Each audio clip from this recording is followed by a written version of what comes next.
여론뚱타 여론뚱타 배종찬 인사이트K 연구소장 나오셨습니다. 안녕하십니까? 안녕하십니까? 배종찬입니다. 자, 오늘 지금 여론뚱탑에서는 총선 5개월 채 안 남은 상황인데 좀 여야 인물들 위주로 보고 또 오늘이 사실은 좀 중요한 날이 돼버렸습니다. 그렇죠. 오늘이 정말 빅데이입니다. 빅데이예요. 왜냐하면은 예. 국민의힘도 뭐 최후 통첩일이라고 해서 네. 이전 혁신위원장이 혁신위가 더 이상 이제 기다릴 수가 없다. 불출마 또 중진 험지 출마 이야기한 것에 대해서 응답을 달라. 네. 이 부분에 대해서 김기현 대표도 계속 묵묵부답으로 있을 수만은 없거든요. 네. 그렇다면 어떤 식으로든 화답과 또 응답에 그런 또 암시가 아니면 또 구체적인 내용이 필요한 상황이고 나와야 되고 또 지금 발의가 됐죠. 국회는 지금 그렇습니다. 뭐 아주 극한의 대치 상황이 될 수도 있을 것 같아요. 이동관 방송통신위원장 그리고 손준성, 이정섭 이 두 검사에 대한 탄핵 추진을 오늘 올리고 24시간 이후 72시간 내에 처리를 하도록 되어 있거든요. 일단 열리기만 하면 올라가는 거고 그렇죠. 뭐 다음 날까지는 지금 되는 거니까 그렇게 된다면 뭐 통과가 되는 거잖아요. 그렇죠. 그런데 그런 상황에 대해서 국민의 힘은 실제로는 그게 제도적으로는 가능하지 않겠지만 김진표 국회의장을 책임을 묻겠다, 탄핵하겠다, 뭐 이런 얘기까지 나오면서 극도로 반발하고 있는 상황이거든요. 네. 자칫 이렇게 되면 예산 현안도 예산안도 거의 처리되지 못할 가능성이 높을 거예요. 원래 이제 날짜를 못 지켜왔죠. 이제건 예산안 그렇습니다. 처리를 법정 시한에 맞춰온 날이 12월 없어요. 1, 2일 이렇게 다 처리가 돼야 되는 건데 국민의힘에서는 예산안을 위한 본회의다. 탄핵을 위한 게 아니다 이야기하는데 민주당의 태도는 전혀 그렇지가 않거든요. 그래서 오늘 내일 정말 여의도 상공이 후끈 달아올 것 같아요. 인요한, 탄핵안, 예산안 이 세 가지가 아마 오늘 내일 안에 계속 반복될 주제로 보이는데 자 김준일 수석 에디터 오셨는데요. 자, 뭐 짧게 어떻게 탄핵안하고 이게 상정이 되는 겁니까? 어떻게 보십니까? 일단 뭐 하겠다고 하고요. 이게 관례적으로 이제 12월 2일이 데드라인이면은 12월 1일에 여는 게 상식적이죠. 열 수밖에 없는 거잖아요. 원래 안 연 적이 없어요, 그냥. 근데 이거를 안 열겠다고 하는 것도 조금 이상하죠. 그러니까 이게 보통은 이제 여야가 예산안 협상을 하면은 오히려 야당이 막 안 열겠다, 뭐 이거는 뭐 우리가 통과 못 시켜준다고 막 버팅기고 여당은 열어야 된다, 뭐 이런 식으로 했던 게 보통 우리가 익숙한 광경이거든요. 근데 이게 탄핵안 뭐 이런 게 걸려 있으니까 이런데 뭐 어떻게 될지 모르겠어요. 진짜 한치 앞을 좀 내다보기는 힘든데 안 열기는 또 어렵지 않을까 뭐 그런 생각이 들어요. 그래서 이게 전체적으로 보면 어쨌든 뭐 탄핵안 자체가 뭐 통과되는 거는 기정사실로 좀 보고 다들 판단을 하고 정치권도 움직일 거라고 그렇게 봅니다. 이 모든 게 아마 내년 총선하고 뭐 직결돼 있다고 봐도 뭐 과언이 아닌 것 같은데 자 오늘은 앞서 말씀드린 것처럼 좀 인물들 한 명 한 명 중심으로 여론조사도 좀 보고요. 다뤄보도록 하겠습니다. 먼저 하태경 의원 얘기 먼저 좀 해볼까요? 자, 하태경 의원 서울 출마를 선언했다가 종로 출마 선언했습니다. 이건 사실은 이거를 저희가 좀 우리 청취자분들에게 말씀 좀 드려야 되는 게 사실은 여기 컨설턴트가 한 분 계십니다. 김준일 대표십니다. 그러니까요. 우리 여론 똥탑에서 종로 어떠냐고 얘기했던 게 불과 몇 달 전인데 저 깜짝 놀랐어요. 정말 우리 말 듣고 하시나? 어떻게 한 겁니까? 아니 뭐 제 말 듣고 했겠습니까? 다 판단했겠죠. 저보다 더 정보량도 많고 더 정치 연륜도 깊고 훌륭하신 분인데 그런데 이제 제가 그때 여러 군데 말씀드렸던 곳 중에 하나가 종로였고요. 그때 이제 제가 서대문 갑도 말씀드렸어요. 말씀하셨습니다. 그러니까 거기 청년들의 표심을 공략하기 위해 지금 청년들하고 같이 뭐 이제 뭐 젊은 것들 뭐 연구소가 제가 명칭이 정확하지 않은데 이런 식으로 이제 조금 청년 민심 공략해야 된다라는 활동을 하고 있으니 좀 이렇게 벨트를 만들어서 서대문에 나가든지 아니면 아예 종로에 나가서 뭔가 중량감 있게 정치 1번지에서 승부를 걸어라라는 건데 중요한 거는 당내 잡음이 생겼던 것 같고 이 험지에 대한 각자의 인식이 좀 많이 달랐다. 제가 보기에 종로는 험지 맞습니다. 험지가 맞다. 왜 맞냐면은 지금 보궐선거 직전에 3번의 선거에서 국민의힘이 다 졌어요. 그게 심지어는 그 전에는 이낙연 황교안이었고요. 그 전에는 오세훈 정세균이었어요. 지금 오세훈 서울시장이 정세균 전 총리한테 진 거거든요.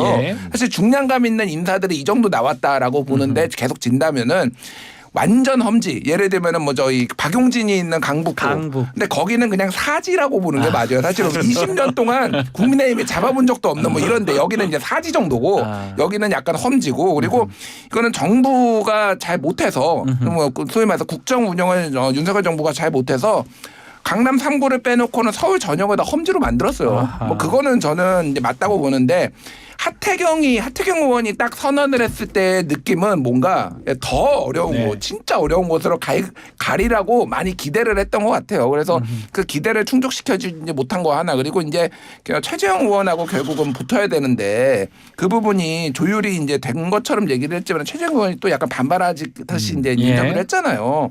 결국은 내부 경선을 하는 게 조금 모양새가 별로 이제 안 좋게 된 것 같아요. 결국은 본인이 했던 어떤 충정들이 많이 반감된 거는 사실인 것 같습니다. 그 험지 얘기 우리 하태경 의원이 다른 이제 MBC 라디오 이제에서 했던 얘기가 있는데 그 얘기 한번 들어보고 다시 자 험지를 그렇게 얘기를 한 것 같아요. 하태경 의원은 한동훈 장관이 종로 출마한다면 험지라고 하더만 내가 한다니까 무슨 또 험지 아니라고 한 얘기 말이 되냐 하고 라디오에서 지금 얘기했던 게 있는데 요거 한번 듣고 다시 이야기 이어가겠습니다. 이제 제가 쭉 이제 당과 상의도 하고 여러 정보들 탐문해 본 결과 마땅한 대안이 없다. 해서 이제 저라도 깃발을 들어야겠다 해서 나온 거죠. 원래 종로에 최근에 보면 원희룡 한동훈 출마설도 나왔어요. 그때는 종로가 험지라는데 이견이 아무도 없었어요. 당내에서. 원희룡 한동훈 출마설 나올 때는 종로는 험지고 하태경 나오면은 험지가 아닌 거냐. 좀 이상한 논리가 되는 거죠. 네, 배정수 소장님. 근데 이제 하태경 의원하고는 또 김준일 수석이 있을 때 이렇게 같이 또 아니 배우장님도 그때 말씀하셨잖아요. 이야기했죠. 근데 이제 저는 뭐 종로를 권하지는 않았습니다. 근데 이게 하태경 의원의 전략과 지략이라고 봐야 되겠죠. 일단은 시끄러워지는 게 나쁠 건 없어요. 하태경 의원도 관심을 모으고 있잖아요. 벌써 우리 방송에서 뉴스킹에서 킹하게 다루고 있잖아요. 이것만 하더라도 상당히 본인은 전략적으로 성공한 거예요. 그래서 지금 한동훈 장관하고 비슷한 본인을 연장선상에 반열에 올리고 이런 방송이 다뤄지도록 하는 그런 상황을 만들어 놨으니까 하태경 의원이 이 당구 실력이 빼어나거든요. 그래서 제가 보기에는 이거는 쓰리 쿠션 전략이다. 그러니까 각도를 잘 잰 거죠. 물리학 전공자죠. 근데 이 여론조사 맞네요. 물리학과 나왔습니다. 물리네요. 자, 여론조사 이 내용을 소개를 해드리면 오늘 소개해드리는 모든 조사는 중앙선거여론조사 심의위원회 홈페이지에서 확인 가능합니다. 여론조사 공정이 데일리한 의뢰로 지난 28일, 29일 실시한 조사입니다. 자, 12월부터인데 뉴스킹은 한 발 앞서서 오늘부터 조사 방식까지 말씀드립니다. 무선 100% RDD 방식의 자동응답 조사로 실시됐는데요. 한동훈 장관 국민의힘 총선 출마에 대해서 어떻게 생각하는지 물어봤더니 51.4%로 찬성 의견, 반대는 38.6이에요. 그러니까 점점 시간이 지나면서 총선에 대한 한동훈 장관의 관심은 높아지거든요. 자, 이럴 때 하태경 의원의 전략은 그래 한동훈 쪽으로 가자. 그러면 같은 관심사의 바구니 내에서 움직이거든요. 그리고 사실 수도권이 다 험지죠. 아까 몇몇 지역을 빼고는 우리 김준일 수석 에디터가 예리합니다. 다 사지거든요.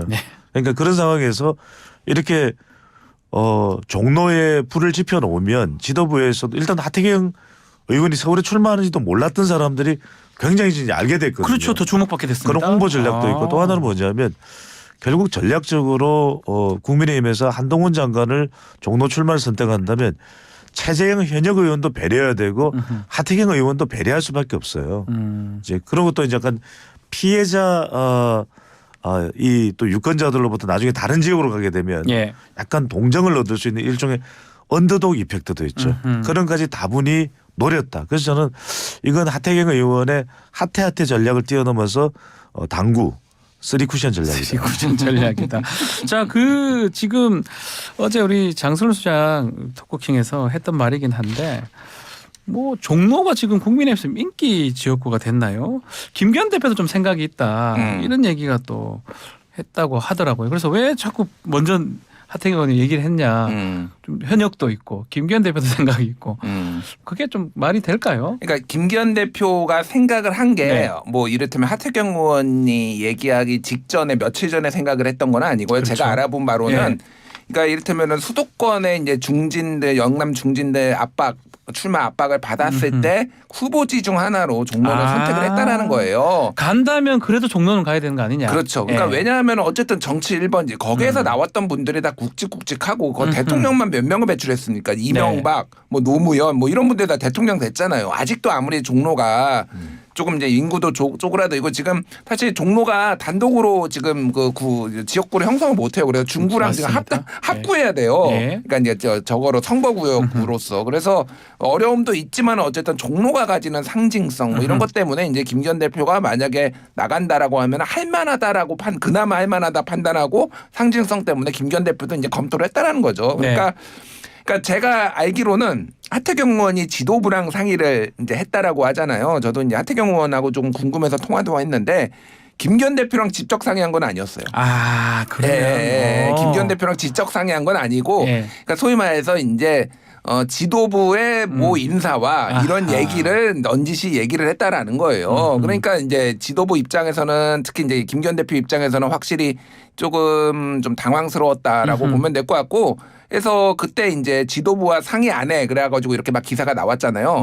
그게 이제 김기현 대표 측이 좀 세게 이제 불편함을 표시하는 방식으로 그렇게 이제 언론에 이제 많이 나왔던 게 그래서 그런 맥락들이 있습니다. 자, 한동훈 장관 얘기를 했는데요. 자, 한동훈 장관 테마주까지 들썩이고 있습니다.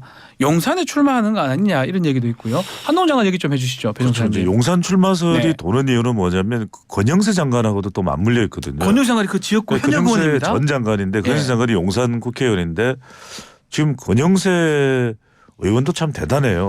자꾸 거론됩니다. 중국 대사까지도 지냈지 않습니까? 관운이 참 좋은 거예요. 이제 국정원장으로도 후보자로도 거론되고 국무총리 후보자로도 거론되니까 그렇게 되면 그 지역구는 한동훈 장관이 또 출마하는 게 어떻겠냐 이런 이야기가 되는데 근데 그렇게 되면은 가뜩이나 한동훈 장관의 이미지가 대통령하고 겹치잖아요. 이제 대통령하고 똑같은 이미지의 내용은 아니지만 대통령과 너무 가깝다. 일종의 뭐 서로 정치적 운명 공동체 아니냐. 근데 용산으로 국회의원이 되면 에이 맞네.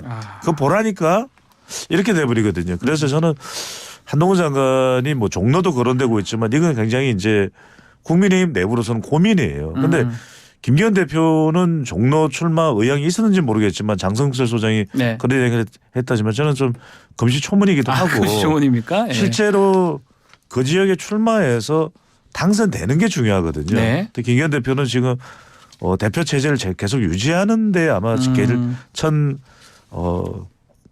몰두하고 있는 그런 상황인데 재밌는 말씀 하나 드리면 이 종로가 또 우리가 잘 아는 1954년에 이 지역이 한참 전이죠. 이 지역에 국회의원이 됐던 사람이 누구냐면 김덕강 바로 김두한 의원 장군의 아들. 근데 용산 이야기가 나와서 재밌는데 용산 국회의원을 또 한 사람이 김두한이에요. 아 그렇습니까? 1960년에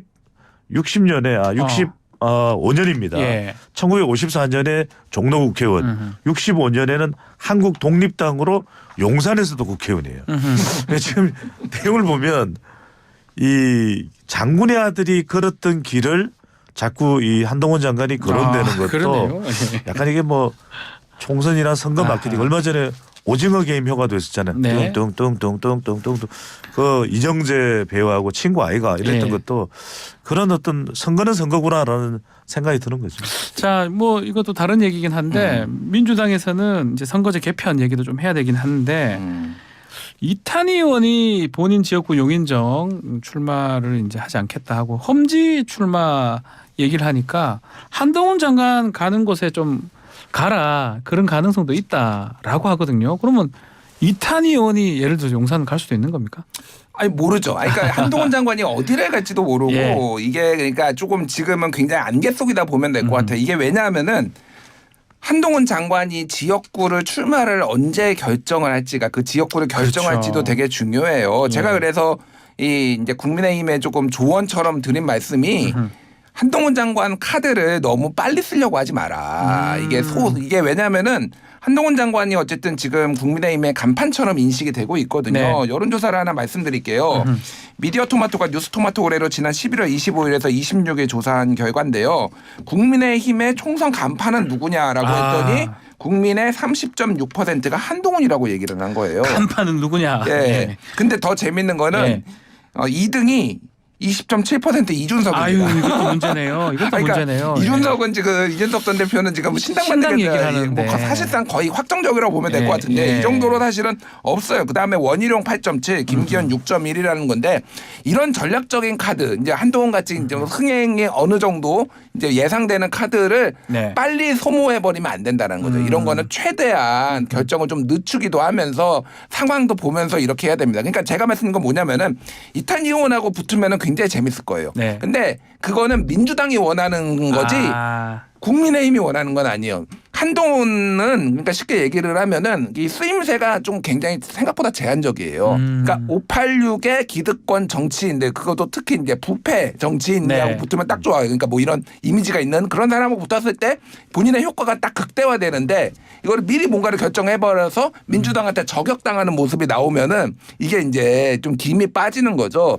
그래서 생각보다 요 공천을 둘러싼 눈치 싸움이 상당히 신경전이 있을 건데 만약에 저는 가능성은 낮게 보지만 한동훈 장관이 대구 쪽이나 뭐 어디 TK로 갔을 때 이탄희 의원이 거기로 갈 것인가는 좀 회의적이에요. 그쪽은 좀 쉽지 않으니까. 근데 수도권은 이탄희 의원 먼저 한동훈 장관이 먼저 결정하면은 이탄희 의원이 저격 공천으로 갈 가능성이 상당히 높다. 것이다. 네, 상당히 높다. 네. 자, 한동훈 장관 얘기를 좀 하고 있는데 그 등판 시기 우리 김준일 에디터께서는 조금 천천히 해야 되는 거 아니냐 얘기를 했었는데 이런 얘기죠. 이준석 신당설이 너무 많이 나오니까 한동훈 등판이 좀 빨라진 거 아니냐 이런 얘기도 있거든요. 맞습니까? 이제 이미 등판한 거나 다름없지 않을까요?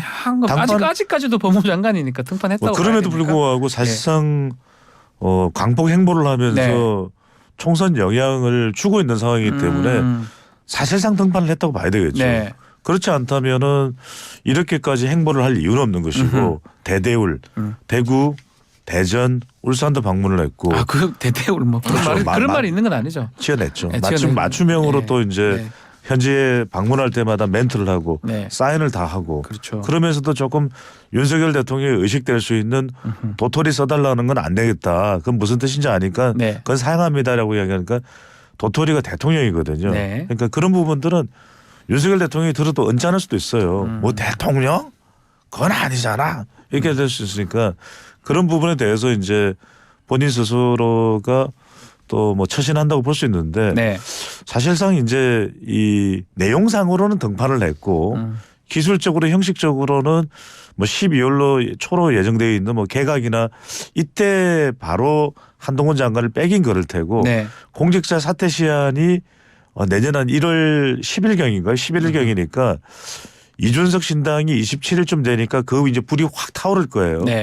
그때 이제 연초로 바뀌면서 한 1월 5일 내외 정도에 어차피 공직자 사퇴 시한이니까 1월 11일일 겁니다. 그게 맞아요. 그렇죠. 공직자 사퇴 시한은 그런데 사퇴하는 당일날 하면은 또 이게 뭐 너무 급박하게 왜 그래 이럴 수 있으니까 대체로 한 연초 2024년 새해 밝으면서 뭔가 신문에 확 하고 다 터뜨릴 수가 있잖아요. 한동훈 법무부 장관 드디어 출마 선언 이러면서 일면 도배하는 이런 전략을 시도할 가능성이 높다고 봐야겠죠.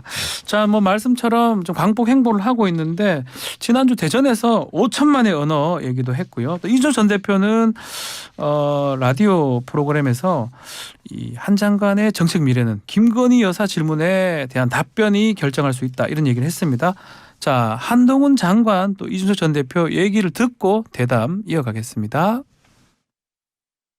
최근에 장관님 화법이 여의도 문법과 다르다는 말이 있는데요. 만약에 여의도에서 일하는 300명만 쓰는 고유의 어떤 화법이나 문법이 있다면 그건 여의도 문법이라기보다는 여의도 사투리 아닌가요?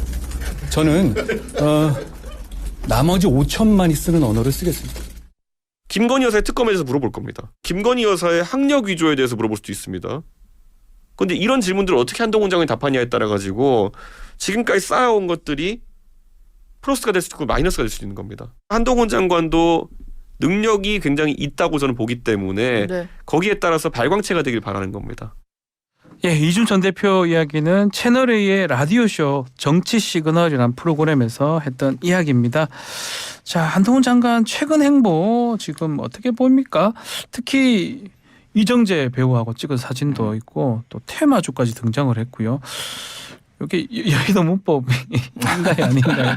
모르겠네요. 그러니까 테마주는 예. 좀 그러니까 조심하셔라. 항상 네. 제가 말씀드리는 건데 이거는 예. 진짜 떴다방이다. 이유를 알 수 없다. 이게 뭐 테마주가 있냐면 심지어는 이정재 씨가 예전에 이재용 전 삼성전자 회장의 배우자였던 이혼을 했잖아요. 네, 임세령. 그분하고 이제 교제한다 이런 얘기가 나오니까 대상 지금 주식이 뛴다라는 거예요. 이정재랑 그러니까 한동훈이랑 대상이랑 무슨 관계가 있습니까? 그러니까 지금 이런 거는 좀 조심하셨으면 투자를 하시는 분들은 조심하셨으면 예. 좋겠고. 이정재랑 관련이 있죠. 예, 이정재는 네, 네. 관계가 있겠죠. 이정재 배우. 그러니까 이정재가 이제 네. 현대고 동창이고 이제 아니 이정재 배우랑 대상이 관련이 있죠. 그러니까요. 지금 네네. 사귀고 있으니까요. 예, 예. 예, 제가 말하는 거는 그렇게 되면은 이게 뭐 되는 게 맞느냐. 예, 그러니까 예. 이거 투자에 조심하시라는 말씀이고. 네. 네. 그러니까 제가 말씀드린 거는 이제 지금 이준석 대표가 얘기했던 부분은 상당히 일리가 있어요. 그러니까 뭐냐면은 기본적으로 한동훈 장관의 어떤 잠재력과 포텐셜은 굉장히 좋은데 이 총선이라는 곳은 한동훈의 포텐셜을 마음껏 펼치기에는 굉장히 제한된 곳이고 그리고 구도가 안 좋아요. 그러니까 한동훈 장관의 이미지는 지금 어쨌든 이 정부에서 가장 중용받았던 네. 어떤 윤석열 대통령의 오른팔 같은 이미지입니다. 근데 지금 정권 심판론이 너무 강해요. 그리고 한동훈이 가지고 있는 의제가 있어요. 예를 들면은 뭐 이제 대한민국 이민청을 신설해야 네. 되는지 막 이런 것들을 근데 총선 뭐 예를 들면은 뭐 용산에 나왔다고 하거나 뭐 어디 강남에 나왔는데 제가 이민청을 신설하겠습니다. 뭐 이렇게 하면은 이게 이제 먹히겠냐고요. 그러니까 이거는 대선 아젠다 같은 거거든요. 네. 일종의 그러니까 크게 보면 이제 정책 아젠다 같은 거기 때문에 뭔가 본인의 이미지를 빼놓고는 더 이게 뭔가 펼치기 굉장히 어려운 데다가 아까 얘기했던 이준석 대표가 얘기했듯이 지금 김건희 여사 특검이나 뭐 이런 국정 현안들에 대해서 입장이 계속 어떤 네. 식으로 나올지가 되게 어려워요. 지금 김건희 여사 같은 경우에는 지금 최근에 뭐 서울의 소리 뭐 언론 보도로 해가지고 지금 뭐 명품백을 명품 지난해 문제가 9월에 있죠. 받았다 네. 뭐 이런 얘기까지 나오고 있잖아요. 이게 뭐 어디까지 사실인지 모르겠으나 영상이 너무 뚜렷하고 또 하나는 그러니까 이게 쉽게 얘기를 하면은 김건희 여사에 대한 그러니까 이미지가 너무 안 좋아요. 너무 이제 갈수록 악화되다 보니까 특검에 대한 요구가 점점점 높아지고 있고 이게 한동훈 장관에게까지 영향을 미칠 수가 국내임 전체에 영향을 미치는 네. 건 마찬가지고 그러니까 어떤 식으로 본인의 장점을 이제 펼칠 수가 있느냐가 되게 조금 어려운 상황이 될 것 같다. 예. 어떻습니까? 김건희 여사에 대한 저는 답변까지. 이제 예. 한동훈 장관이 김건희 여사와 관련돼서는 별로 언급 안 할 것 같아요. 언급을 못할 그러니까 것이다. 질문은 뭐 끊임없이 나올 수밖에 없을 겁니다. 관심사가 될 수밖에 없으니까요. 그렇죠. 그럼에도 불구하고 대통령과 관련되거나 또는 김건희 여사와 관련된 부분에 대해서는 최대한 피하려고 하는 것이 한동훈 장관이 총선 출마하더라도 그럴 것 같다. 또 그리고 이제 국민의힘에서 아까도 김준일 수석 에디터가 언급했던 그 조사를 보더라도 국민의힘으로서는 또 한동훈 장관이 필요하거든요. 그러니까 우선은 한동훈 장관의 전략도 국민의힘 지지층을 결집하고 또 대통령 지지층들을 결집하는 데 우선할 것이다. 네. 그리고 수도권은 워낙 기반이 지금 집권 여당이 취약하기 때문에 여기에 이제 자기가 기여를 할 것이다.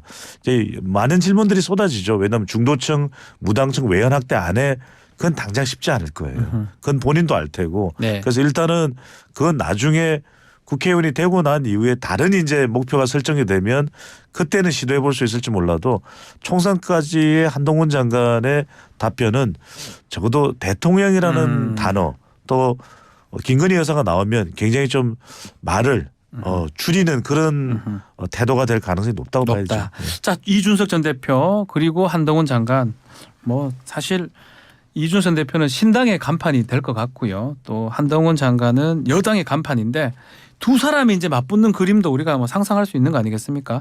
관전 포인트 한번 짚어주실 수 있을까요? 그러니까 지금 뭐 이준석 신당과 네. 관련돼서 여론조사가 여러 개가 있어요. 예. 그래서 이거 뭐 수치를 다 뭐 여러 개가 있는데 수치를 다 말씀드리기보다는 네. 대체적으로 보면은 10% 초중반 정도 지금 나오는 것 같아요. 저 종합을 해보면은 네. 이게 적은 수치는 아니거든요.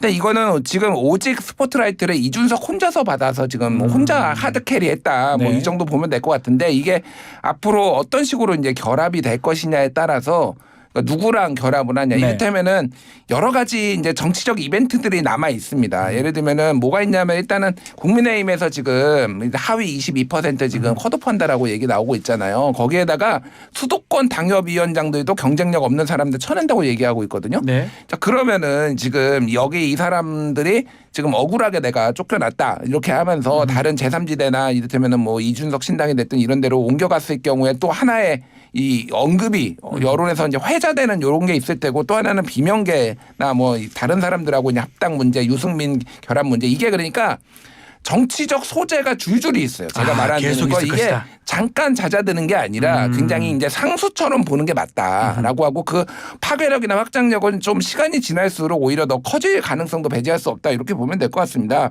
네. 그래서 또 하나 지금 여론의 영향을 보면은 네. 이 양당 체제에 대해서 조금 굉장히 싫어하는 분들이 많아요. 그러니까 양당 체제가 조금 극복을 해야 된다 이런 얘기들을 많이들 하고 있기 때문에 예를 들면 이런 겁니다. 미디어 트리뷴 의뢰로 리얼미터가 이제 11월 27일부터 28일 조사를 했거든요. 네.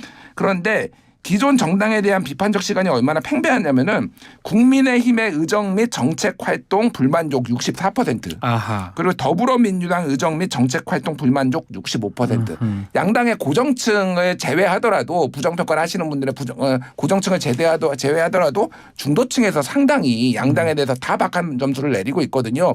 이게 이준석 신당이 됐든 뭐가 됐든 제3지대에 좀 힘을 많이 실어주는 결과로 좀 나올 거다. 어떤 방식으로든 이렇게 보면 될 것 같아요. 자, 양당 얘기 또 선거제 얘기는 광고 잠시 들으시고 4부에서 좀 더 이어가도록 하겠습니다. 광고 듣고 오겠습니다. 4부 여론뚱탑 배종찬 김준일 에디터 두 분과 함께하고 있습니다. 자, 3부에서 뭐 신당 어떤 파괴력 얘기도 좀 했었고요. 선거제 개편 얘기까지 좀 해야 될 것 같습니다. 네, 먼저 이게 신당 관련해서 네. 조금 추가로 이제 이준석 전 대표는 한동훈 장관 마무리 겸해서 말씀을 드리면 네. 방금 전에 우리 김준일 수석 에디터가 인용을 했던 그 리얼미터 조사에서 기존 정당에 대한 더불어민주당과 국민의힘에 대한 반발 상당히 강합니다. 네. 뭐 이따위밖에 못해라는 분노에 찬 목소리가 많이 들리고 있죠. 네. 그러면 이제 신당 쪽으로 국민들의 선택의 폭이 넓어질 수 있을까? 그런데 꼭 그렇지만은 않은 것 같기도 해요. 왜냐하면 네. 이준석 신당에 대해서 지지하는지를 물어봤더니 지지 의향이 있다가 15.8%, 없다가 61.8% 이렇게 나오거든요. 15.8, 네. 60. 근데 이게 뭔가 좀 많이 고민을 하고 한 응답일까라는 것보다는 지금 대체적으로 기존 거대 양당이 싫기 때문에 이렇게 이제 뭐 마음이 가 있는지 모르겠는데 그래서 또 이제 송영길 신당, 네. 송영길 신당은 상당히 또 구체화되지 않았거든요. 네. 이제 최근에는 이제 한동훈 장관과 각을 세우는 모습을 보이기도 했는데 송영길 신당 지지 여부를 물어보면 13.9예요. 네. 그러니까 이준석 신당 15.8하고 별 차이가 없어요. 그래서 저는 지금 어떤 신당에 대한 선택지가 구체화되어 있느냐 유권자들이 지금 소선거제가 그대로 유지되고 지금 더불어민주당에서도 나오고 있는 이야기지만 병립형 기존의 거대 정당들이 비례 의석까지 더 많이 가져가는 그런 쪽으로 갈 가능성이 상당히 또 열려 있거든요. 그러면 이른바 신당이나 소수정당은 더 어려워지는 거죠. 예. 그래서 저는 이준석 전 대표와 한동훈 장관의 대결이 또 하나 내년 총선에서 맞붙게 된다면 볼거리입니다. 네. 같은 지역에서 맞붙지는 않는다. 첫 번째는 뭐냐면 당선 여부. 이준석 당선되느냐 한동훈 당선되느냐. 네. 두 번째로는 대구 영향력이에요. 대구는 네. 누구의 손을 잡느냐. 한동훈이냐 이준석이냐. 마지막으로는 수도권 영향인데 이준석 전 대표가 신당을 만든다면 결국 수도권 파괴력일 거예요. 네. 한동훈 장관이 총선에 차출되는 이유도 수도권에 얼마만큼 기여할 수 있는 이 부분이기 때문에 이 세 가지 지표를 보고서 이준석 승이냐 한동훈 승이냐 이게 또 결정이 나지 않을까 싶어요.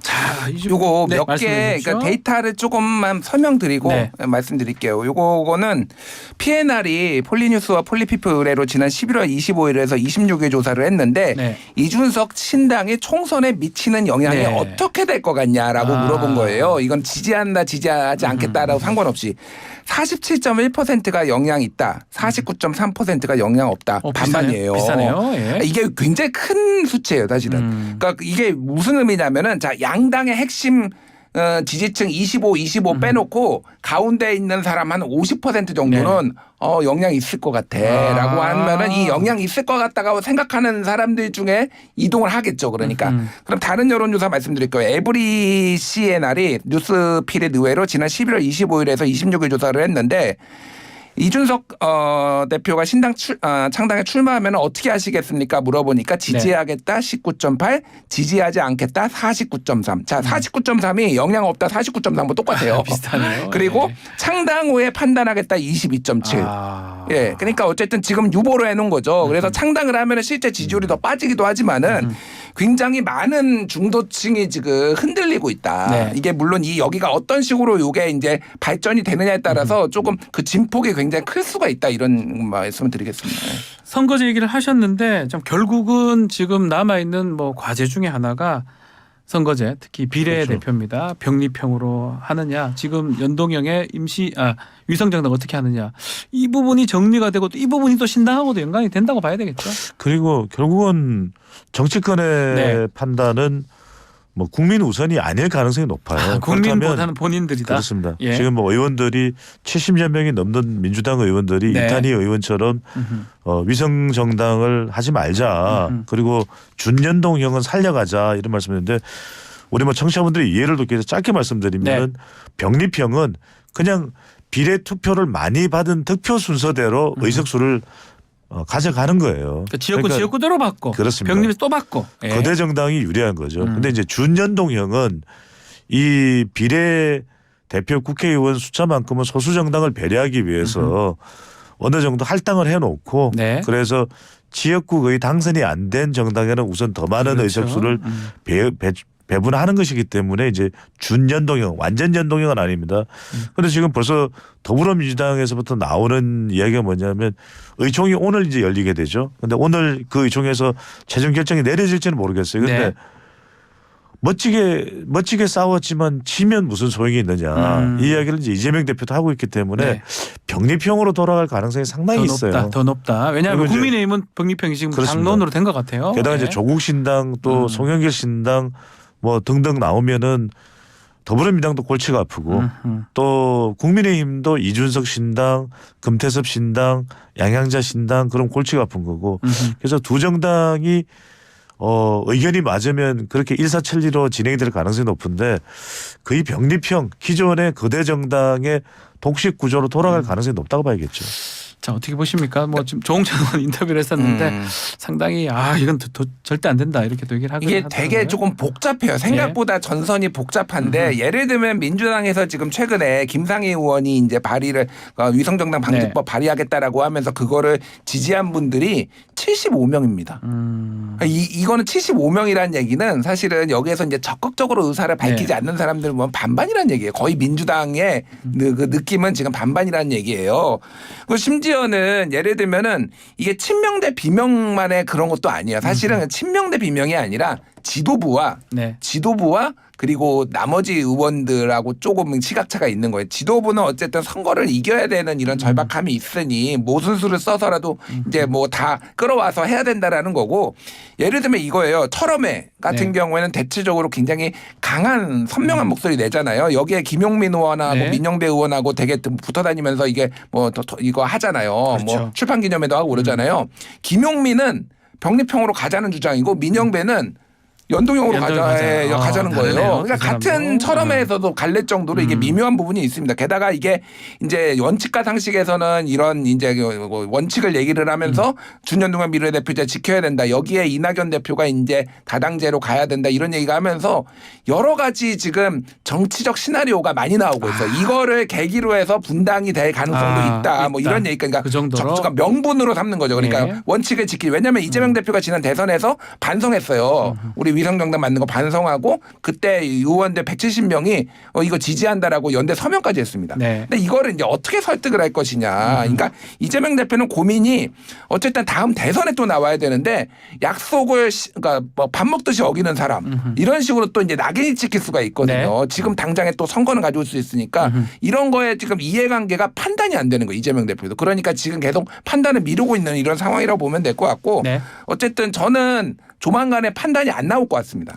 이거 올해 안에 저 결론 못 내릴 것 같아요. 제가 보기엔. 그래서 뒤로 밀어서 그때의 상황을 보면서 여론전도 하고 설득도 하고 좀 띄워보면서 내년 1월 아니면 2월 달에 좀 결론이 나지 않을까 그렇게 보여요. 민주당 오늘 의청한다고 하지만 이게 결론 나기 쉽지 않을 것이다. 이렇게 결론이 당장은 안 나겠지만 시간이 지나면 지날수록 두 거대 정당은 민주당하고 국민의힘은 병리평 쪽으로 갈 것 같아요. 왜냐하면 일단 신당이 계속해서 거론되고 조명을 받게 되면 두 정당은 골치 아플 수밖에 없거든요.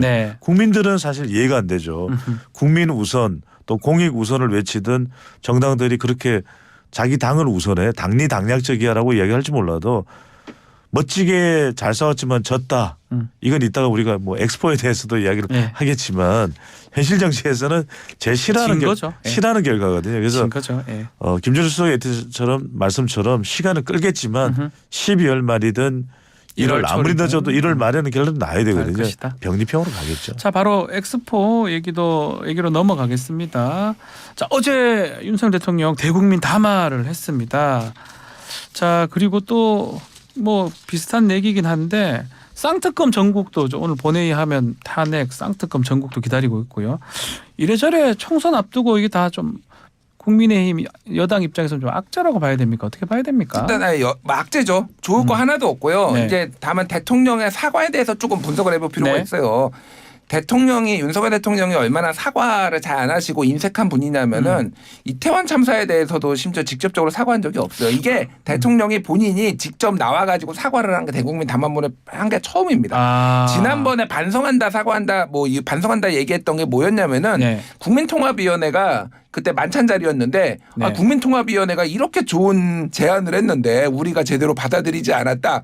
반성한다라는 게 국민통합위의 반성이었어요. 사실은 그게 이제 국민들한테 반성한 것처럼 비춰졌지만은 그 정도로 사실은 이게 충격이 크다라는 건데 이게 제가 이제 여권하고 뭐 용산하고 얘기를 좀 들어보니까 이게 잘못된 시그널들이 너무 많이 갔다라는 거예요. 대통령이 진짜 충격을 받았다라는 겁니다. 뭐냐면은 이게 외신만 봐도 뭐 외신에서 이 엑스포 전망 기사만 봐도 사우디가 그냥 다 때론 당상이었어요.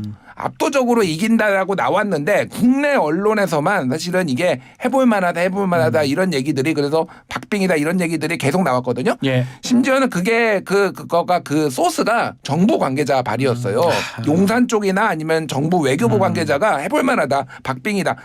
당일날 채널A가 당일날 무슨 보도를 했냐면은 정부 관계자 인용해서 87대 80으로 붙었다까지 얘기를 했어요. 그러니까 이게 약을 너무 많이 판 겁니다. 쉽게 얘기를 하면은. 그래서 이제 국민들이 받은 충격도 너무 많고 게다가 이제 대통령도 사실은 약간 충격을 받았다라는 거예요. 내가 물론 열심히 해서 열세인 건 알았는데 계속 보고가 해볼 만하다 박빙으로 들어왔다라는 거니까 이게 이제 어떤 후폭풍이 있냐면은 대폭 인사가 지금 뭐 박진 외교부 장관도 교체설이 있습니다. 얘기까지 그게 아니라 생각보다 굉장히 그 폭이 커질 것 같고요. 저는 개인적으로 전망하기를 시차를 두고 한덕수 총리까지 이제 교체를 할 가능성도 배제할 수 없다. 그러니까 국정 쇄신도 지금 필요하다라는 건데 근데 중요한 건 이런 겁니다. 왜 그러면은 그 외교부 관계자들이나 이런 사람들이 왜 이런 보고를 했을까? 그 사람들이 다 바보일까? 아무것도 모르는 그런 정세 판단 안 되는 사람일까? 저는 이런 거예요. 그러니까 예전에 이런 얘기가 있었습니다. 지금 보궐선거 전에 내년 총선 정만을 놓고 170석을 국민의힘이 가져갈 것이다. 그리고 민주당은 120석 가져갈 것이다. 이런 전망들이 일부 이제 평론가들은 여기서 나왔어요. 이게 여의도 연구원에 들어갔고요. 여의도 연구원을 통해서 용산에 보고가 됐어요. 그러니까 잘못된 정세 판단이죠. 정세 판단을 잘못하고 있었다. 그런데 본인의 입맛에 맞는 것만 애써 진짜 민심은 외면하고 본인의 입맛에 맞는 것만 지금 대통령이 지금 받아들이려고 일종의 본인의 확증 평양. 그리고 지금 대통령은 무슨 방송을 보고 무슨 뉴스를 보고 계신지 저는 진짜 궁금해요. 뭐 일각에서는 유튜브 보고 있다라고 뭐 얘기도 나오는데 잘 모르겠지만은 뉴스킹 같은 거 들으십시오. 뉴스킹은 좀 봐주셨으면 좋겠어요. 네, 아니 그러니까 여기 이런 데서 나와서 이렇게 비판을 하는 데는 이유가 있는 거예요. 그러니까 지금 잘못된 정세 판단이 지금 계속되면서 이런 식으로 지금 나오고 있는 거 계속 그 핀치에 몰리는 거거든요.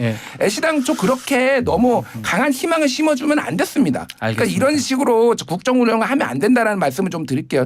정확한 정보 판단 뉴스킹을 들어라. 네. 아니, 1분 남았으면 죄송합니다. 1분 남았기 때문에 다른 이야기를 할 시간적 여유는 없고요. 역시 정답은 뉴스킹이라고 봐야겠죠. 그러니까 국민들이 많이 또 킹 받고 있는데 그런 킹을 정말 제대로 된 문제 해결의 킹이 되기 위해서는 대통령이 이런 여론 분석, 뭐 뉴스킹 내에도 수많은 기라성 같은 코너들이 있지만 이 코너가 또 여론 뚱딱 코너는 특히 여론 뚱딱 두고 계속해서 다시 보기를 하고 전 직원들이 나눠보고 가족들까지 또 같이 보고 이렇게 한다면은 더욱 국정에 큰 도움이 된다. 2초 남았네요. 알겠습니다. 마무리하겠습니다. 자화자찬으로 끝났습니다. 자, 여론 뚱탑 오늘 마무리하겠습니다. 김준일 에디터, 배종석 소장님 두 분 감사합니다. 감사합니다. 고맙습니다.